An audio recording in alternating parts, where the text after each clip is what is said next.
Salut Rouleux de dés, Papa DM. Aujourd'hui, je vais vous parler de Frontières Scum. Hey, Frontières Scum, c'est un jeu où vous allez jouer des cowboys, mais pas des gentils cowboys et des shérifs. Non, vous allez jouer de la rapace, vous allez jouer des voleurs, des tueurs, du monde pas fin. Et il y a plusieurs petits trucs qui m'ont fait vraiment apprécier ce système-là. J'ai fait 2 games à date dans la dernière semaine, même dans les derniers 5 jours. Et c'était vraiment cool. Je me suis dit, il faut que je prenne 2 minutes pour enregistrer quelque chose là-dessus. Il faut que j'en parle au monde. Premièrement, les règlements se résument en quelques pages. Là, on parle de peut-être, à vue de nez, genre 10-15 pages. Mais là-dedans, il y a des tables aléatoires, tout ça. Le plaisir que j'ai eu à créer mon et les personnages des autres joueurs, pour vrai, c'est vraiment cool parce que il faut tout le faire aléatoire, mais pour vrai, c'est des bonnes idées et ça marche vraiment bien. Donc, il y a 4 stats. Le crit, qui est grosso modo votre force, votre toughness. Il y a le slick, qui est grosso modo votre dextérité. Ensuite, il y a le wit, qui est grosso modo le pouvoir parler, utiliser son cerveau. Et le dernier, c'est la luck. Puis moi, je suis quelqu'un qui apprécie vraiment beaucoup les systèmes qui donnent la luck comme une statistique. Parce que je trouve que c'est trop important d'une game pour le négliger de manière méta, de manière des règlements. En roulant votre cowboy, déjà en commençant, vos stats, c'est un roll D20 avec un degré de difficulté et on parle de bonus qui vont varier entre plus 3 et moins 3 parce que ce que vous allez rouler pour vos stats, c'est 1d4 moins 1d4. Donc si tu roules 1, moins 4, ça donne moins 3. Si tu roules 4, moins 1, ça va donner plus 3. Ensuite, vous allez rouler un peu votre background, ce que vous savez faire, tout ça. Et si on arrive dans les skills, en fait, les skills, la seule chose que ça vous apporter, c'est le fait de pouvoir rouler en avantage. Donc, on roule 2d20, on prend le plus haut. Mais ce que j'ai beaucoup apprécié, c'est que les skills, en fait, vous startez probablement avec 2, là, à moins que sur les backgrounds, il y en a une sur 12 qui vous permet d'en prendre 2 de plus. Mais long story short, vous en prenez 2. Et là, c'est quelque chose qui vous est arrivé et qu'est-ce que vous en avez appris. Fait qu'exemple, il y avait, j'ai déjà creusé ma propre tombe. Et là, ton skill, ça peut être maintenant, je sais creuser comme personne. Ou j'ai compris quelque chose sur le sens de la vie et dorénavant, l'amitié, c'est important. Vous allez essayer de faire quelque chose de genre là. Bon, l'amitié c'est important, c'est un peu trop flou, mais l'important à savoir c'est qu'avec cette phrase-là, ça peut vous mettre en avantage éventuellement. Comme par exemple, si j'ai pris je creuse super bien, ben là, si jamais j'ai le temps de creuser, je vais tirer en avantage.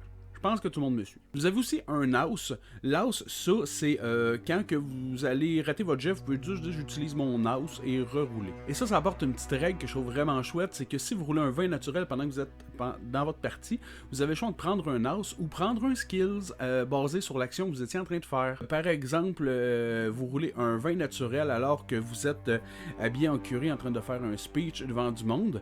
Ben là, vous pouvez soit dire ok, je prends un house ou sinon, vous pouvez juste dire bon, ben, qu'est-ce que j'ai appris de ça? Dorénavant, je suis un excellent orateur ou un excellent menteur. Vous écrivez ça sur votre feuille, puis la prochaine fois que vous allez faire un speech, ben, vous allez pouvoir l'utiliser. Vous avez droit à un maximum de 6 skills, ce qui veut dire que si à un moment donné, vous êtes à 6, vous roulez un 20 naturel, vous allez devoir en effacer un pour pouvoir le remplacer par celui-là. Ou sinon, vous pouvez juste prendre un house. Les house, c'est cool, ok? Mais vous avez le droit juste à 1. Et si quelqu'un dans le groupe roule un 1 naturel, tout le monde perd leur house. Fait que réfléchissez bien, hein? Faut l'utiliser l'house parce qu'on peut le perdre vite. Les degrés de difficulté sont setés. 12, c'est standard. Puis ensuite, il y a en dessous, en bas, il y a le plus facile. En haut, il y a le plus rough. 18 étant le maximum de degrés de difficulté qu'on peut offrir. Et une règle super intéressante, en fait, c'est que si vous voulez frapper quelqu'un sur un test de grit, si vous voulez, je sais pas, tirer à distance une planche, ben là, ça va être du slick. Mais si vous tirez du gun, vous faites pas de jet. C'est comme, tirer du gun, c'est violent, ok? On considère que si c'est assez facile, tirer du gun, ça tue. Fait que tu tires, tu roules tes dégâts directement. Mais si quelqu'un te tire dessus aussi, il va te faire des dégâts directement. Puis des points de vie, si je me trompe pas, c'est 1d4 ou 1d6 plus ta stats de crit, je pense. Fait que de grit, excusez.